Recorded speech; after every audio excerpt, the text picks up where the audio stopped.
Bonjour à toutes et à tous, ravi de vous retrouver pour ce 13-14. Dans l'actualité ce dimanche, le Togo maintient sa position de pays réformateur.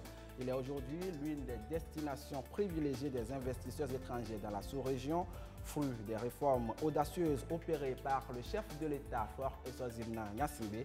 Les explications de Dodo Waré en début de ce journal. L'eau potable accessible aux populations dans 3 localités de la commune Zio 4. C'est grâce à 8 forages construits par l'ONG Direct Aid, des ouvrages pour accompagner le gouvernement dans son ambition d'accès universel à l'eau d'ici à 2030.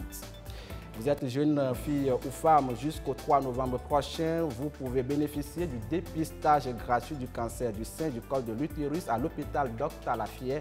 L'opération menée dans le cadre du mois d'octobre rose a démarré depuis hier. Sur place, vous aurez également des informations utiles sur ces 2 maladies. Le marché international de l'artisanat du Togo, Miator, édition 2023, a ouvert ses portes depuis quelques jours. Plusieurs activités sont au programme de cette édition. Nous en parlerons dans quelques instants avec le directeur de l'artisanat, Derman Moutala. Il est l'invité de ce JDD.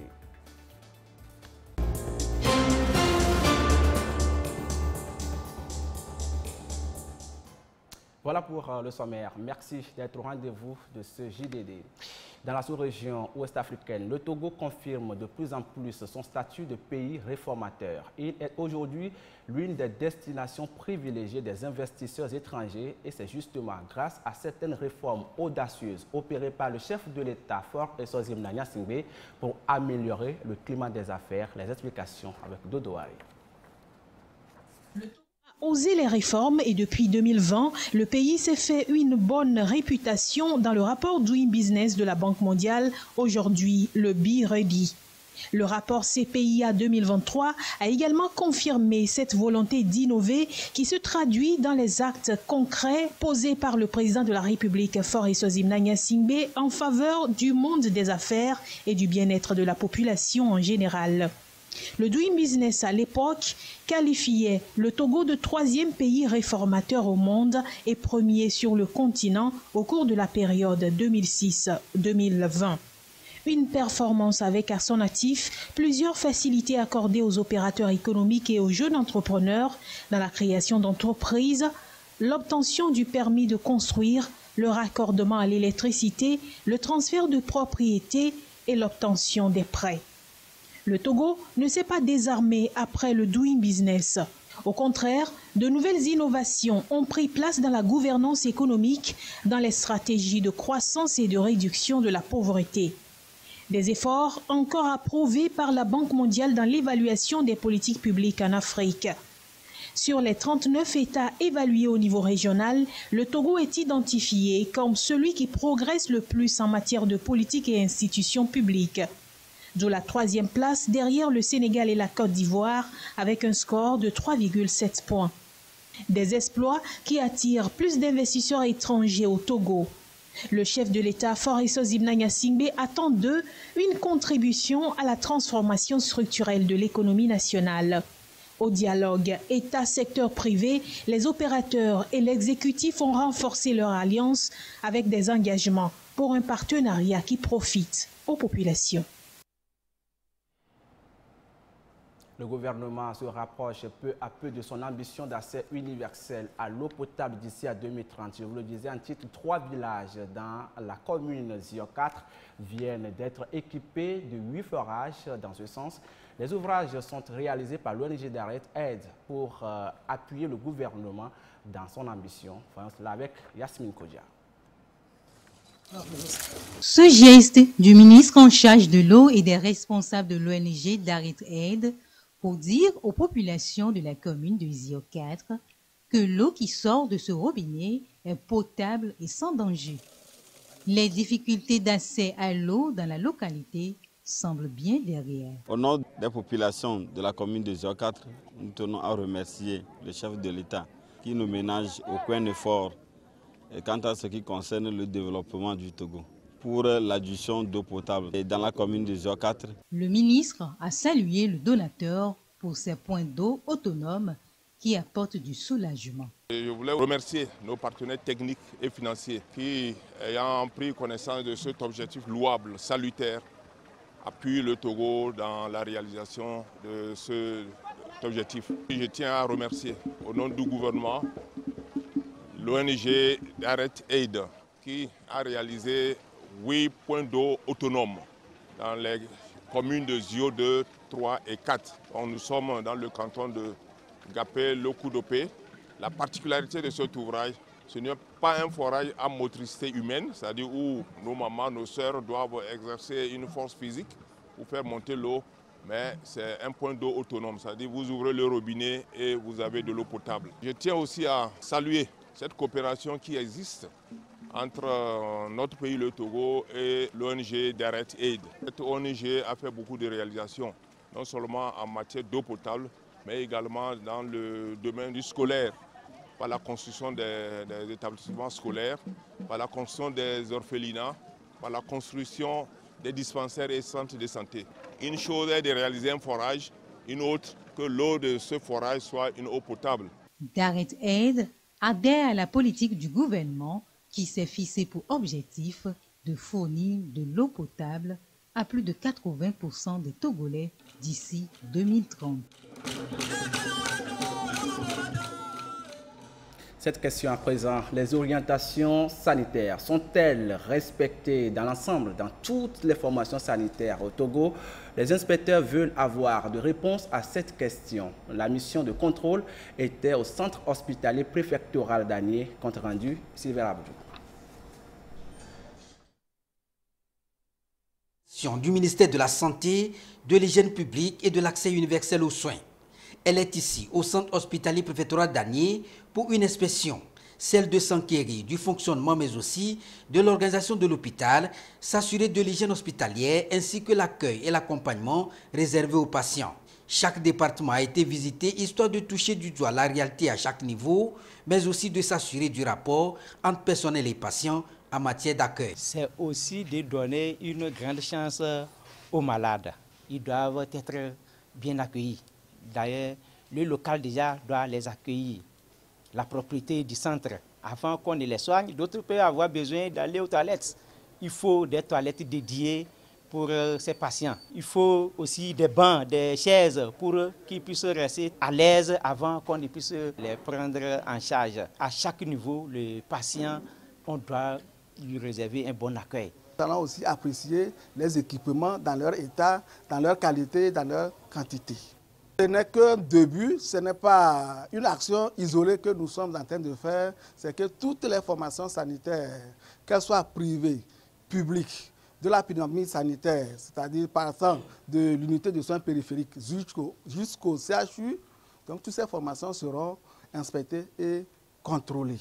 Un bon départ pour permettre à chaque unité de mieux se conformer et renforcer les acquis visant à assurer un service de qualité.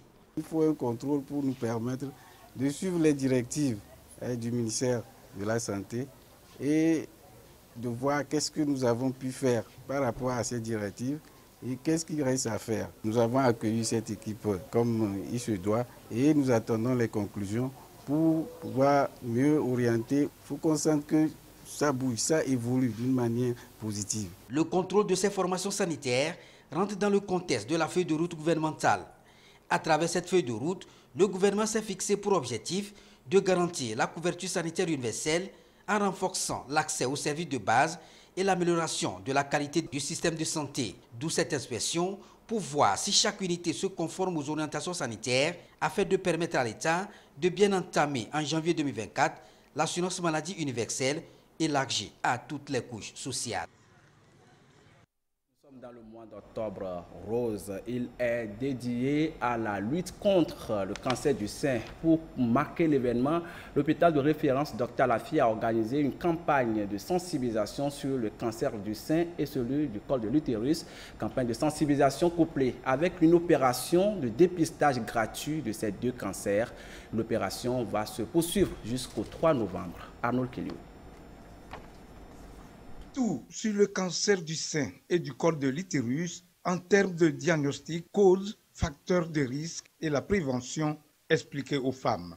Le cancer du col de l'utérus est causé par le Human Papillomavirus et les facteurs de risque. Le cancer survient chez les femmes qui ont eu leur premier rapport sexuel avant 17 ans, les femmes qui ont des rapports sexuels multiples, qui ont des partenaires sexuels multiples, les femmes immunodéprimées.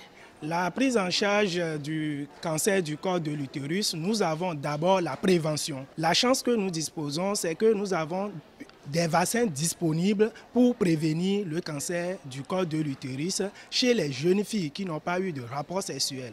Cette vaccination se fait entre 9 à 14 ans avec un rappel entre 15 à 19 ans. Le cancer du sein, c'est le premier cancer. Il existe plusieurs facteurs de risque. Il y a les facteurs génétiques, il y a les facteurs hormonaux également. Tout médicament qui permet de multiplier les cellules, ce que nos jeunes femmes font pour développer leur sein et tout, sont des facteurs de risque. À l'occasion de Octobre Rose, mois dédié à la lutte contre le cancer, les associations du monde médical se mobilisent pour sensibiliser les femmes sur ces deux pathologies et plaider pour une meilleure prise en charge des patients. Et l'hôpital de référence d'Otta-la-Fière joue sa partition. Nous avons jugé important, après l'ouverture de notre hôpital, de mettre la main à la pâte pour permettre à nos concitoyennes de pouvoir bénéficier des investissements qui ont été faits par les autorités du pays. Chaque femme sache qu'aujourd'hui, l'hôpital d'Otta-la-Fière est là, à ses côtés, pour lui permettre de pouvoir mener à bien son dépistage et pour pouvoir l'accompagner tout au long de son parcours de soins pour des questions de cancer du sein et du col de l'utérus. La référence que nous sommes, nous avons les équipements adaptés pour pouvoir faire des examens les plus fiables possibles. La Ligue togolaise contre le cancer a salué l'initiative de l'hôpital d'Otta-la-Fière et appelle à la solidarité pour soutenir les patients du cancer. Le modeste prix de 12 000 francs pour le dépistage par mammographie du cancer du sein, ça mérite vraiment d'être salué. Et il a voulu vraiment également donner une chance à ces femmes de se faire dépister par le cancer du col de l'utérus. Parce que c'est ces deux cancers féminins qui font ravage, en témoignant notre solidarité, notre affection, en les aidant. L'essentiel des conseils à retenir des experts, c'est le dépistage précoce qui sauve. Le dépistage est donc le moyen le plus efficace pour prévenir et lutter contre le cancer. Également en guerre contre le cancer du sein et celui du col de l'utérus, l'association Femmes d'Action, comment prévenir ces deux cancers, comment se fait la prise en charge. L'association a apporté l'information aux femmes du Grand Lomé. Elles sont en majorité des conseillères municipales. Le Clarisse article a suivi l'entretien. Regardez. L'association Femmes d'Action poursuit ses séances d'information et de sensibilisation sur le cancer du sein et celui du col de l'utérus. Ici, les femmes conseillères municipales du Grand Lomé.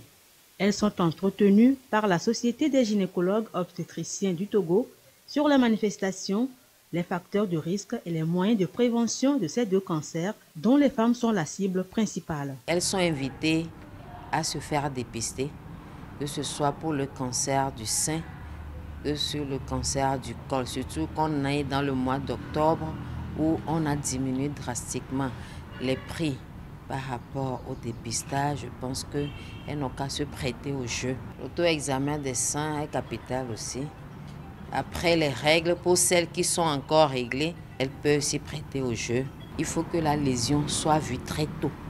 Si c'est vu très tôt, on a une chance de rentrer en rémission. Au terme de la rencontre, les femmes repartent édifiées sur ces deux pathologies et avec de bonnes résolutions. C'est une maladie qui vraiment torture assez de femmes. J'ai retenu beaucoup de choses qu'il faut sincèrement aller se faire dépister. Je pense réunir vraiment les femmes, nous allons commencer à les sensibiliser.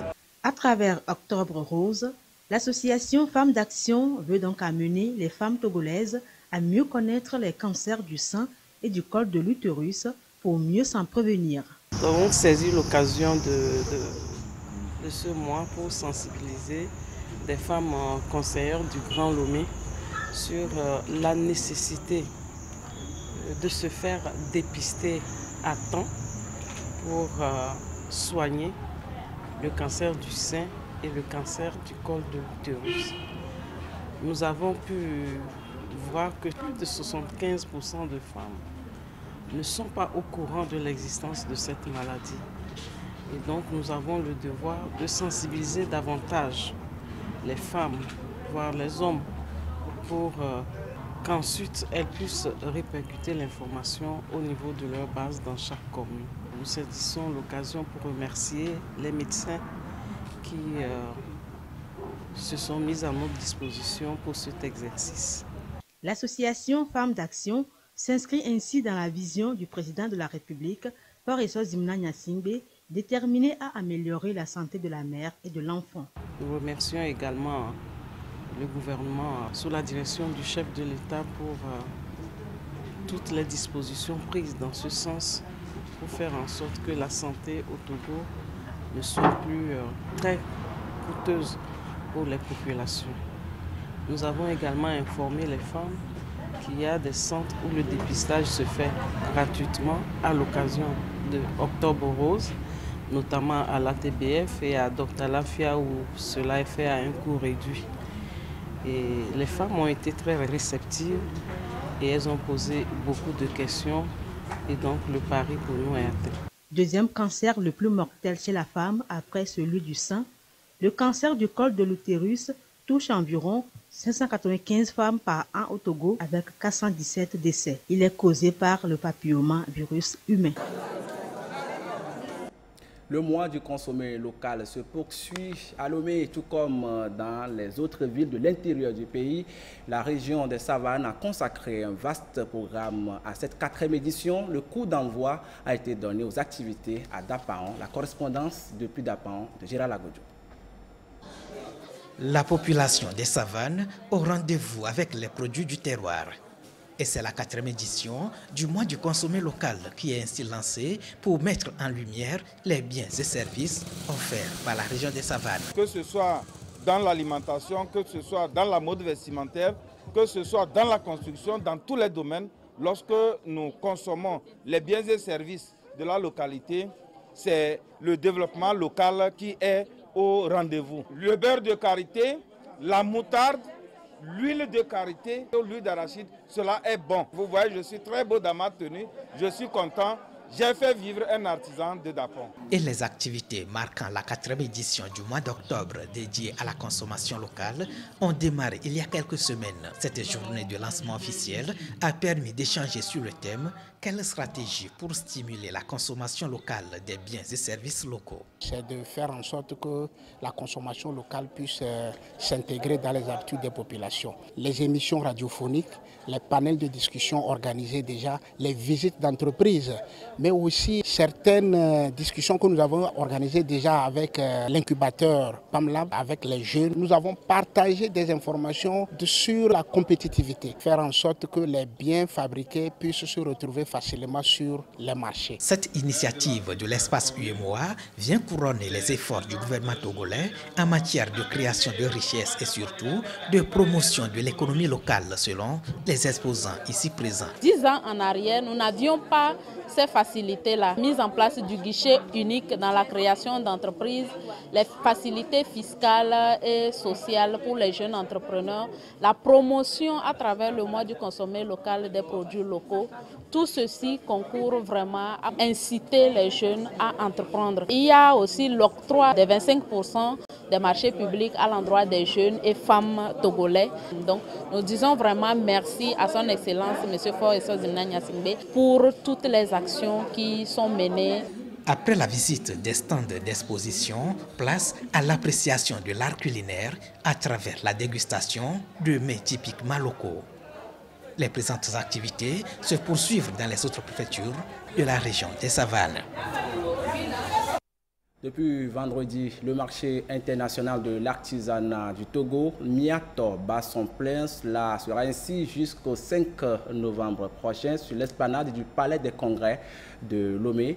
L'ouverture a été présidée vendredi par le Premier ministre Victoire Toméga Dogbe. Ce marché est animé par des artisans du Togo et d'autres pays africains. Avec nous, le directeur de l'artisanat, M. Moutala Derman. Bonjour. Bonjour et bonjour aux téléspectateurs également. Miato 2023 a ouvert officiellement ses portes, je viens de le dire, c'était le vendredi dernier. Qu'est-ce qui fait la particularité de cette édition? Merci beaucoup de nous inviter sur le plateau du journal du dimanche. Et comme vous venez de le dire, vendredi, le lancement officiel de la 3e édition du marché international de l'artisanat du Togo. La particularité de cette 3e édition, c'est que nous avons pu noter l'amélioration de la qualité des produits exposés sur le site de Miato, mais également la mobilisation des artisans au niveau du Togo et au niveau des pays étrangers. Disons que les artisans ont pris suffisamment de temps pour améliorer les produits que nous avons vus depuis quelques jours sur le site de Miato. Et cette 3e édition placée sous le thème, je cite, l'artisanat à l'ère de l'autonomisation de la femme et du numérique, enjeux et défis. Qu'est-ce qui a motivé le choix de cette thématique? Vous savez, dans cette thématique, il y a deux volets, le volet autonomisation de la femme et le volet numérique. Et dans le secteur de l'artisanat, nous avons au niveau du registre de métiers détenu par les chambres de métiers, c'est que 4% des inscrits sont des femmes. Et il est inconcevable qu'une 3e édition ne puisse pas célébrer cette femme-là qui œuvre beaucoup pour le développement de l'artisanat au niveau du Togo et au niveau de l'Afrique. C'est en même temps une occasion de susciter des réflexions pour voir quels sont les leviers sur lesquels il faut s'appuyer pour renforcer l'autonomisation des femmes à travers l'exercice des métiers de l'artisanat. L'autre point, c'est l'utilisation du numérique. Aujourd'hui, nous nous rendons compte que nous utilisons beaucoup plus le numérique à des fins de divertissement, alors qu'il y a beaucoup d'autres paramètres qui peuvent nous aider à renforcer nos activités, quel que soit le domaine. Donc, nous avons voulu, à travers cette 3e édition du Miato, susciter des réflexions, faire des ateliers de formation afin que nous puissions utiliser le numérique dans le bon sens pour renforcer l'autonomisation de la femme dans le secteur de l'artisanat. Je rappelle que le marché va s'animer jusqu'au 5 novembre prochain. Outre les stands, qu'est-ce qui est encore prévu sur le site? Oui, outre les stands, disons, outre l'exposition vente des produits de l'artisanat, nous pouvons quand même noter qu'à côté, en dehors de l'exposition vente, il y a d'autres activités. Le Miato, c'est également la valorisation de la culture togolaise et de la culture africaine. Chaque soir, à partir de 18 h, nous avons un podium qui est animé par des artistes togolais, des artistes talentueux. Et nous saisissons l'occasion pour inviter le public togolais à faire nombreux déplacements chaque soir pour suivre cela. En dehors de cela, comme je venais de le dire, nous aurons quand même des panels, nous aurons des conférences, nous aurons des ateliers de formation autour du thème principal pour que, au sortir de cette 3e édition, les exposants et les visiteurs puissent être mieux outillés par rapport à tout ce que nous avons planifié. Et quel bilan est-ce que vous faites des 2 éditions précédentes et quelles sont vos attentes pour cette 3e édition? Oui, le bilan, disons que nous avons commencé la première édition en 2019. Et en 2019, nous avons été très modestes en commençant avec 200 stands et nous avons pu enregistrer 530 exposants avec 9 pays étrangers à cette première édition. À la 2e édition, nous sommes passés à 300 stands et plus de 760 exposants avec 16 pays qui se sont présentés à la 2e édition. Et cette 3e édition, nous sommes à 340 stands avec plus de 800 exposants et 18 pays présents à cette 3e édition. Alors le bilan, je dirais que c'est un bilan satisfaisant. C'est une foire très jeune, mais très expérimentée déjà, qui fait son chemin en 3 éditions. Alors nos attentes, c'est que, comme je venais de le dire, nous avons des merveilles à la 3e édition du Miaton. Les artisans se sont mieux préparés pour satisfaire les visiteurs. Alors notre attente, c'est que le public togolais puisse faire nombreux de déplacements pour que les artisans puissent leur montrer ce qu'ils ont préparé pour eux. Comment se présente, monsieur le directeur, comment se présente l'artisanat togolais aujourd'hui? Est-ce que ce marché qui s'anime depuis 3 ans déjà a des retombées sur le secteur? Disons que l'artisanat aujourd'hui a fait son chemin. Et il y a 10 ou 15 ans, tel que nous parlons de l'artisanat aujourd'hui, ce n'est pas de la même façon. Vous savez, depuis 2011, le Togo a élaboré une politique nationale de développement de l'artisanat et la mise en œuvre de cette politique a permis d'améliorer beaucoup de choses dans le secteur de l'artisanat. Donc, que ce soit sur le plan de l'amélioration de la qualification professionnelle des artisans, ce qui se ressent d'ailleurs sur la qualité des produits exposés par les artisans et également sur le plan légal, juridique, mais également les artisans togolais font partie des rares artisans de la sous-région qui bénéficient d'une protection sociale. Aujourd'hui, c'est effectif. Les artisans togolais bénéficient de l'assurance maladie avec l'INAM. Donc, c'est des avancées que nous pouvons noter dans le secteur de l'artisanat. La mise en place du Miaton depuis 2019 est une concrétisation de l'avancée parce que les artisans ont amélioré beaucoup de choses et il fallait leur créer une vitrine pour pouvoir montrer ce qui se fait dans le secteur de l'artisanat au Togo. Votre dernier mot? Alors, notre dernier mot, c'est d'inviter le public togolais à faire nombreux déplacements. Et au passage, je voudrais rappeler que les élèves sont en congé de détente. Je voudrais humblement inviter les parents d'élèves à faire le déplacement avec nos élèves, avec nos enfants, pour venir découvrir les richesses artisanales et les richesses artistiques de notre pays. Donc, ces congés, il est vrai que les élèves vont faire des révisions, mais c'est un congé de détente. Et il y a une belle opportunité de venir au Miaton avec les enfants et faire des affaires pour que nos exposants puissent être satisfaits et nous proposer mieux à la 4e édition. L'entrée est libre et gratuite? L'entrée est libre et gratuite. Merci beaucoup Moutala Derman, directeur de l'artisanat, d'être passé dans notre journal, le JDD. Merci, c'est moi qui vous remercie.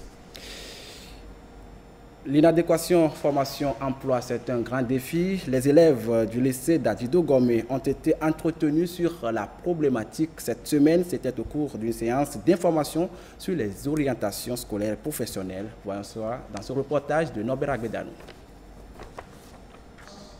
Ils sont environ 500 élèves à prendre part à cette conférence. Avec des thématiques bien choisies, cette initiative veut permettre aux apprenants du Togo de cerner les préalables de l'orientation scolaire professionnelle et l'excellence en milieu scolaire. Avant, je voulais devenir une très grande sage-femme, mais après, j'ai vu que je n'avais pas de compétences pour faire ce qu'il fallait pour devenir sage-femme. Durant cette conférence, j'ai appris que je dois éviter le suivisme. Moi-même, j'avais voulu devenir une secrétaire, mais par cette conférence, j'ai changé d'idée. Cette conférence m'a appris plusieurs possibilités de devenir quelqu'un de demain. J'aimerais être un pilote, mais ce n'est pas le civisme que j'ai voulu faire le pilote. Mais à base de cette conférence, j'ai voulu changer, être un mécanicien d'auto. Initié par le ministère de l'enseignement primaire, secondaire et technique, la présente édition de ce rendez-vous vise à inculquer aux élèves les valeurs positives pour une relève assurée. L'excellence en milieu scolaire préoccupe plus le chef de l'État. Et il a voulu que les Togolais et les Togolaises émergent en matière d'éducation.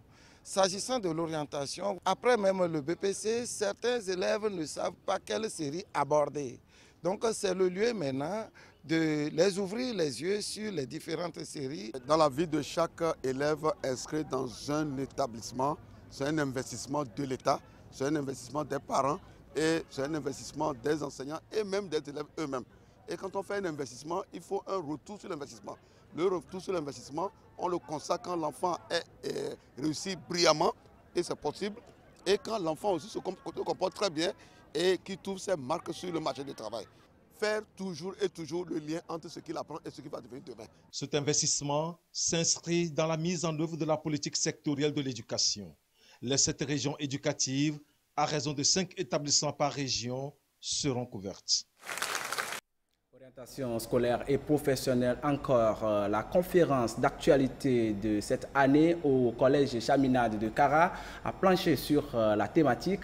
Cette conférence est animée par le réseau des journalistes et animateurs spécialisés en éducation. La correspondance de Nestor Mouzou.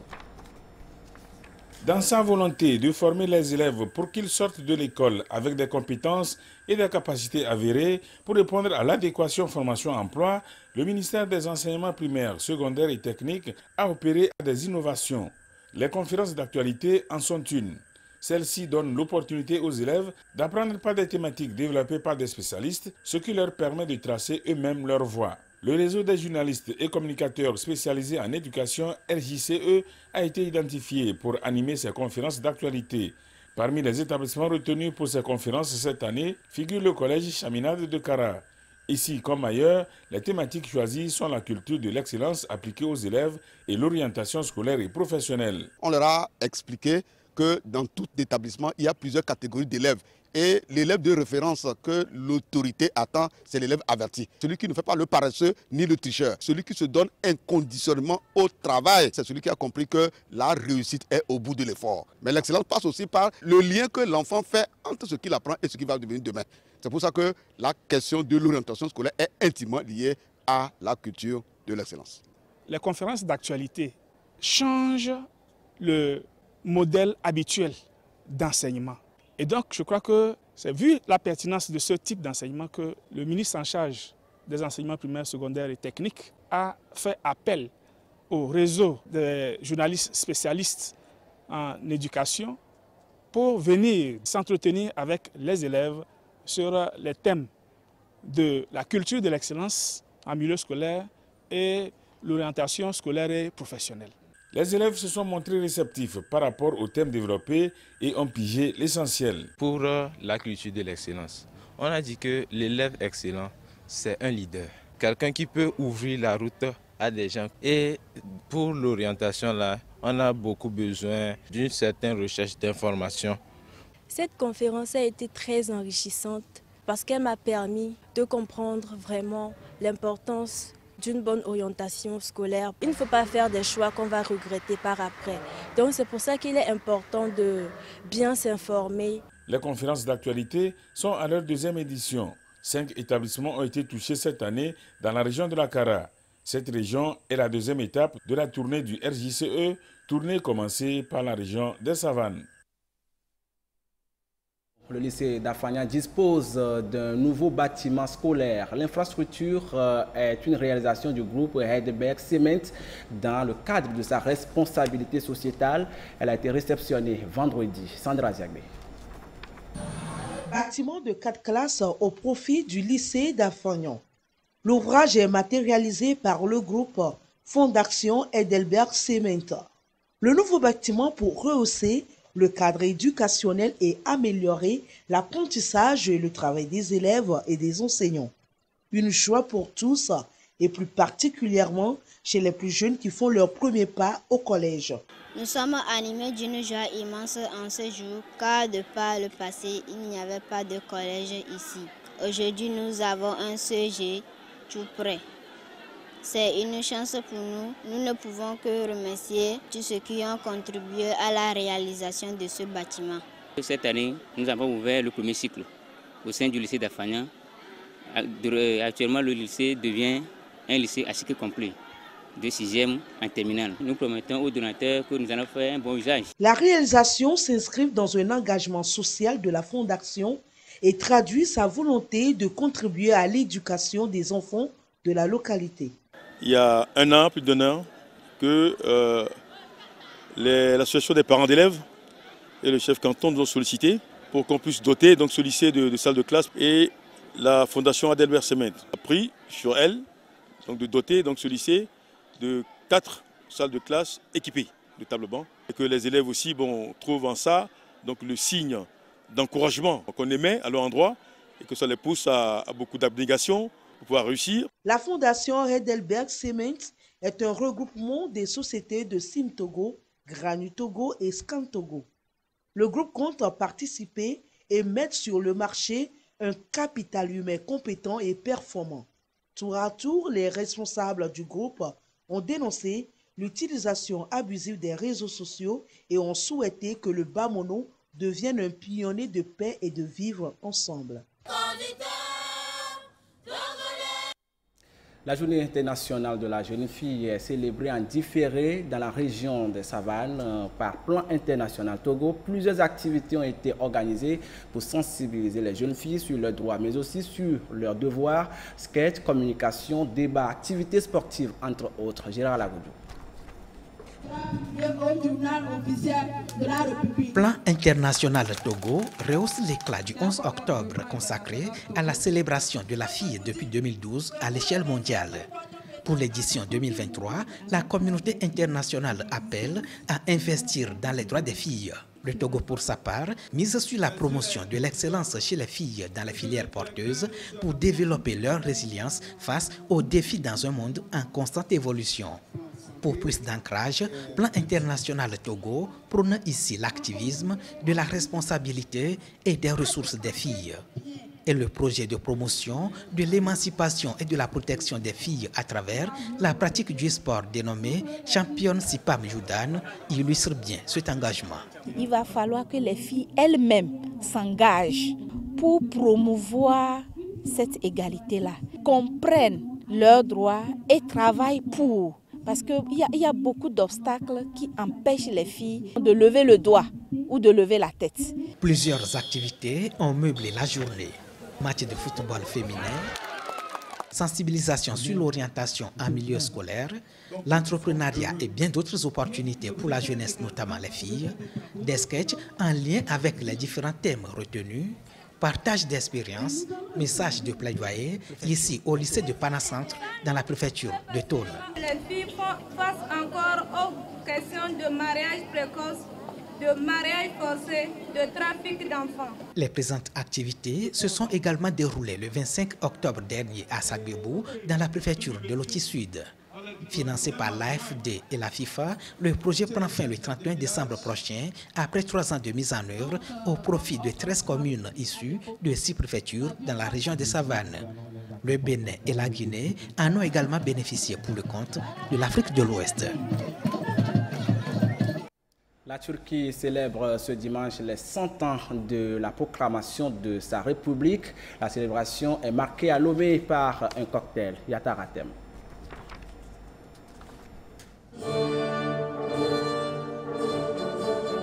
Tous mobilisés autour des ressortissants turcs au Togo pour le 100e anniversaire de la proclamation de la République turque.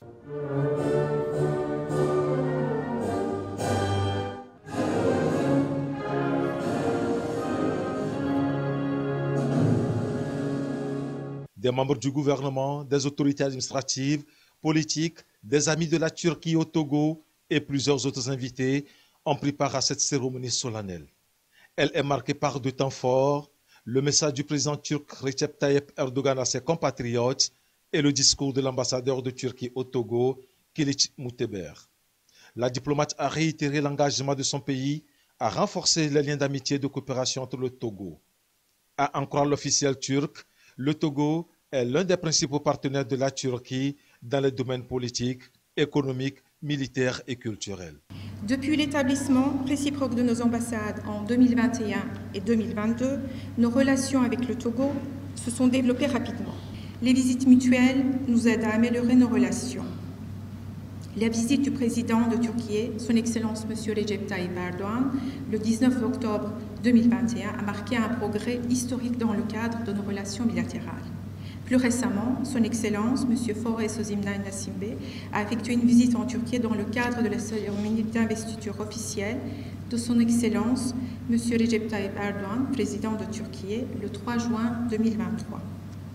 Ces visites sont d'une importance primordiale, d'autant plus qu'elles permettent l'approfondissement et la diversification de notre coopération. À cet égard, j'exprime mes vifs remerciements aux autorités togolaises, surtout pour la confiance qu'il nous accorde pour accompagner le Togo dans son développement. Je peux donc dire que les relations entre nos deux pays sont excellentes et nous promettent un bel avenir. Mais il reste encore beaucoup à faire. Les relations bilatérales ont donc progressé ces dernières années entre le Togo et la Turquie, avec un volume d'échanges commerciaux atteignant 200 millions de dollars en 2022. L'ambassadeur a également mentionné l'engagement de son pays à soutenir la politique éducative du gouvernement togolais. Ce 100e anniversaire a permis aux invités de découvrir l'art, la littérature et la gastronomie turque, ce qui présage un renforcement des liens culturels entre les deux pays.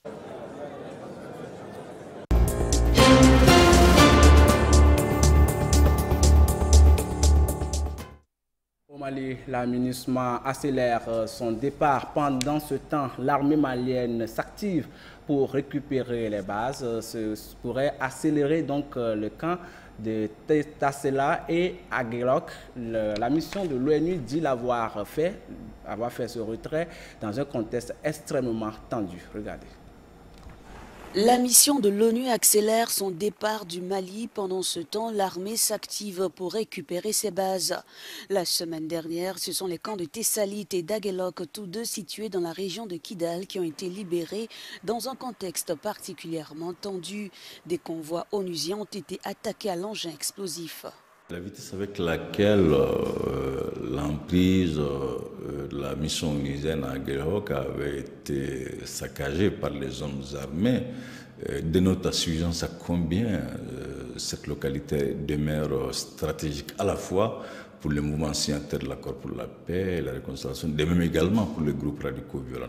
La MINUSMA s'est dite contrainte de détruire ou mettre hors service des équipements comme des véhicules, des munitions ou des générateurs, suivant les règles de l'ONU, faute de pouvoir les emporter. Pour l'État du Mali, il n'y a pas d'équivoque aujourd'hui. Mouvement signataire de l'accord pour la paix, groupes armés terroristes évoluent de concert. De ce fait, le différent communiqué de l'État du Mali ne cherche pas à distinguer les mouvements armés des groupes terroristes. La semaine prochaine, c'est l'évacuation du camp de Kidal qui devrait concentrer les tensions. Ce bastion du centre concentre les groupes terroristes, des séparatistes et des narcotrafiquants qui s'opposent à l'établissement de l'administration malienne dans cette vaste région. Un accident de la route a fait plus de 30 morts et une soixantaine de blessés hier samedi. L'accident s'est produit sur la route reliant le Caire et Alexandrie. Parmi les morts, au moins 18 ont été carbonisés. Au moins 32 personnes ont perdu la vie ce samedi matin dans un accident de la route sur l'axe reliant le Caire à Alexandrie dans le nord de l'Égypte, dans le gouvernorat de Beira. La collision a eu lieu entre un bus et des voitures. Plusieurs véhicules impliqués dans l'accident ont été carbonisés sur la chaussée, dont l'asphalte est en partie brûlé selon ces images relayées sur les réseaux sociaux. Certaines étaient encore en feu. Ce drame aurait fait au moins 60 blessés. Certaines des victimes attendaient à même le sol l'arrivée des équipes de secours. D'autres personnes tentaient tant bien que mal de porter assistance aux victimes dans cet épais nuage de fumée noire. Selon des sources locales, au moins 20 ambulances ont été envoyées sur les lieux de l'accident.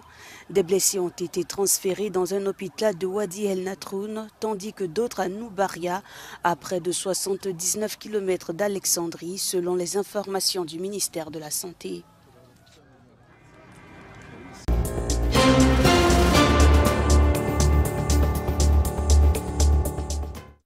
Le tour des actualités vues sur le net. Je suis avec Abidé Niassingbe. Abidé, bonjour. Bonjour Ekosala, comment tu vas? Je vais bien, Abidé.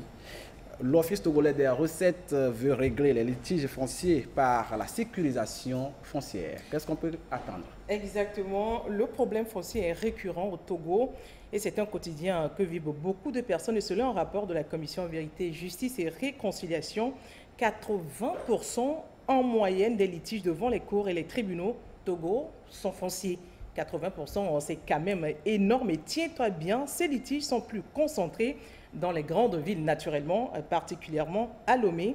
Il faut trouver donc une solution pour venir à bout de ce mal et l'Office togolais des recettes propose une alternative toute simple, une solution. Il s'agit de la sécurisation foncière Il faut donc sécuriser nos services, nos biens pour que ces droits ne soient pas contestés. Pour donc porter l'information à la population, l'OTR associe l'OTM à ce projet. L'Office forme donc des journalistes d'abord sur la procédure de sécurisation foncière et également sur la politique fiscale. Nous en avons été victimes, toute la population togolaise, la semaine dernière, la panne Flouz.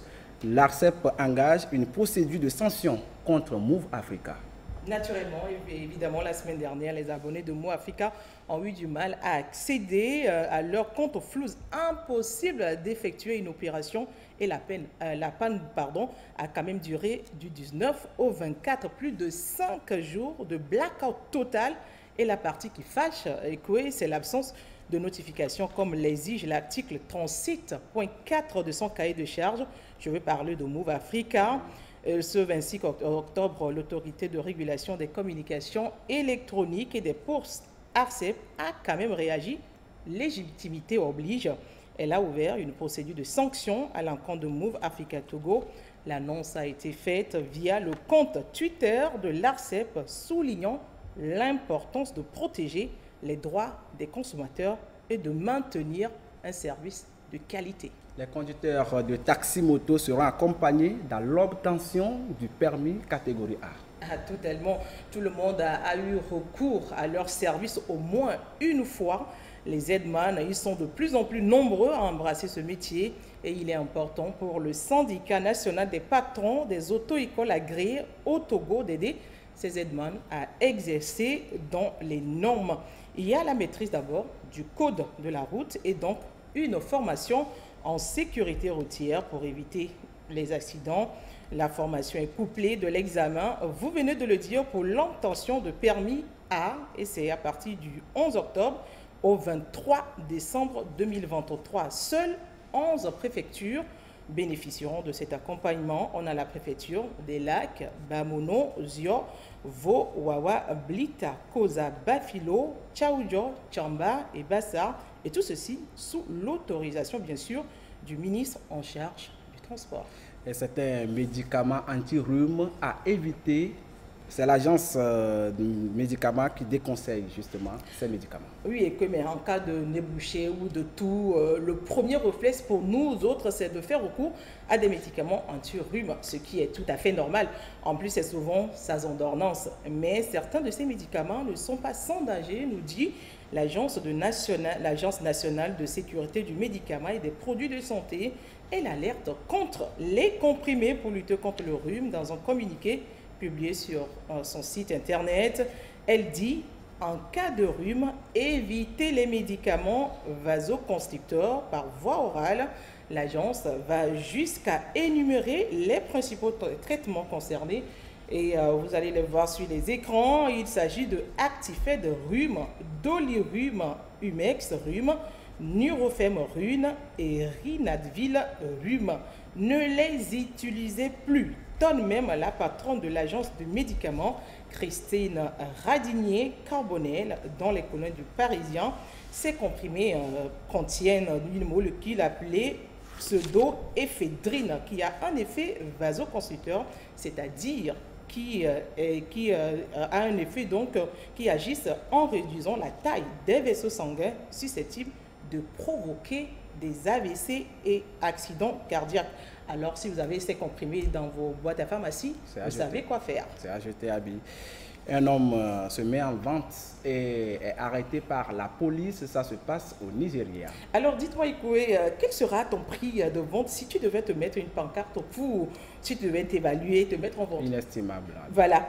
Mais quand même, eh bien, 20 millions de naira, plus de 15 millions de francs CFA, c'est le prix de Aliou Na Idrissou, le jeune homme. Il a 26 ans. Il a fait la une des réseaux sociaux pour s'être mis en vente en raison de sa pauvreté.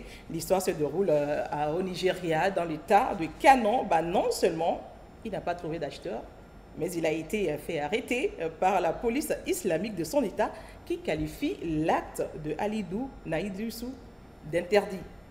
On peut dire qu'il est acheté à crédit par la police. Exactement. Merci beaucoup, Abidé, pour toutes ces informations. À très prochainement, Abidé. À très bientôt.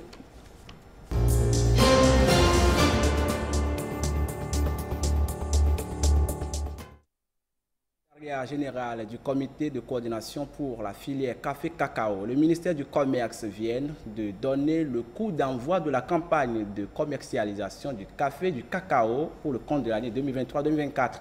Pour cette année, les acteurs sont appelés à œuvrer pour la croissance de la filière. Reportage de Carmen Madiakako depuis Palibé.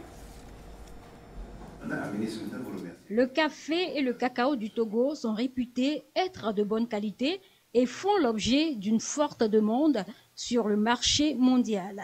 La production est donc en croissance. Au cours de la campagne 2022-2023, les tonnages exportés ont augmenté. 3500 tonnes de café et 9000 tonnes de cacao ont été exportées, soit un peu plus que la campagne précédente où elle était de 3200 tonnes pour le café et de 5500 tonnes pour le cacao. La nouvelle campagne 2023-2024 s'annonce prometteuse. La campagne 2023-2024 s'annonce au plan international comme une année d'opportunités pour les différents acteurs dans le sous-secteur café et cacao. Nous devons saisir ces opportunités en ce qui concerne aussi bien la diversification des marchés que la négociation pour des prix plus rémunérateurs. Pour assurer un développement bénéfique pour tous les acteurs de la chaîne de valeur, nous devons ensemble tout mettre en œuvre pour répondre aux défis des générations, celui d'un équilibre entre emploi durable, innovation, digitalisation et revenus décents. Il est également réconfortant de faire noter que notre pays est aussi pressenti pour accueillir une académie de café, un projet de la CRAM avec l'université de Zurich. Même si l'ambition du gouvernement est d'arriver à consommer la plus grande partie du café et du cacao localement, il va sans dire qu'une bonne partie est destinée pour le moment à l'exportation. Le ministre en charge du commerce, Rose Kaimi-Vedor, a exhorté les acteurs de la filière à viser la croissance de la production qui reste encore faible. Pour y arriver, il n'y a que deux véritables possibilités à mon avis. C'est accroître les surfaces cultivables et augmenter la productivité des plantations. Pour ma part, la deuxième possibilité mérite une attention particulière. C'est pour cela que je voudrais faire un clin d'œil au président de l'Agence des cafés Robusta d'Afrique, M. Anselme Gouton, afin que le projet initié par son agence et qui vise à introduire dans les pays membres, dont le Togo, une nouvelle variété de café à haute productivité, soit rapidement implémenté dans notre pays. Je voudrais témoigner toute ma gratitude à son Excellence, M. Faure Essanzimna Nyassimbe, président de la République, pour m'avoir autorisé à présider la présente cérémonie. Le ministère de l'Agriculture a rassuré que des actions sont mises en place pour apporter aux planteurs un appui conseil adapté. La question de la fixation des prix reste un grand défi pour la filière. Les acteurs sont appelés à mener des actions concrètes pour les relever. Les prix doivent être rationnels, assurer une bonne rémunération des producteurs, tout en garantissant la survie des autres acteurs de la chaîne de valeur. Je vous exhorte donc, producteurs, acheteurs et exportateurs, à procéder à une concertation fréquente entre vous, afin d'aboutir à des résolutions consensuelles concernant les fourchettes de prix à pratiquer. La région des plateaux fournit plus de 80% de la production nationale de café et de cacao. Et c'est à juste titre qu'un prix a été décerné à l'entreprise Denigban Cacao, une entreprise spécialisée dans la transformation de cacao.